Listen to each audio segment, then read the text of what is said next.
Caroline Bustillos has her favorite parking spot when she comes to the Benstead Plunge. I love that here I can come and, while I'm swimming, I can charge it for a little bit. And it's not too expensive, so that's great. She got a new car a couple of years ago and decided to go all in on electric. I did it because I work in sustainability, and so I'm pretty aware of a lot of the challenges that we have.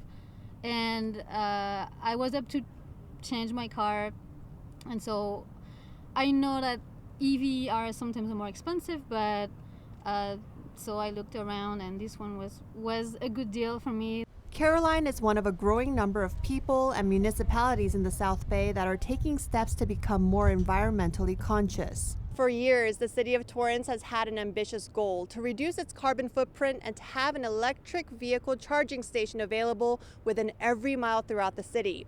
And this year, we're getting pretty close and sharing our best practices with state leaders. Right now, we're about 99% coverage. Within the city of Torrance, we have 136 publicly available EV stations, and then the city operates 20 of those. The city's planning associate, Carlos Huizar, leads the 1 Mile, 1 Charger project and presented its findings at the 12th Annual California Climate and Energy Forum in August. 3,000 vehicles are registered in Torrance as electric or plug-in hybrid. Our program is very unique in the sense that the program is financially self-sufficient, so there's no utility tax or any essentially general fund backing for this. So our program, the way that it's maintained, essentially it's being covered through the driver fees that each driver pays, when charging their vehicle. Huizar says public feedback helped guide the pilot program from its beginning.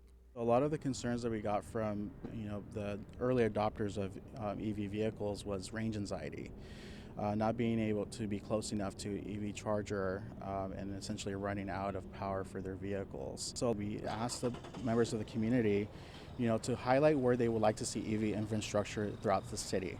And using that data that we collected, we were able to kind of pinpoint the best locations for the city to install chargers. So currently the city has 6 locations throughout the city, one of them being the Civic Center, downtown Torrance, and then 4 different parks that has EV charging stations. And there could be more popping up in the future. Huizar says the city now has a database for potential future sites as the demand for EV charging stations continue to rise. I do hope that over time we expand on the public stations throughout the city that's city owned, as well as continue to work with our developers and homeowners in implementing EV charging stations within their business or home. Transportation is one of the largest contributors for carbon emissions.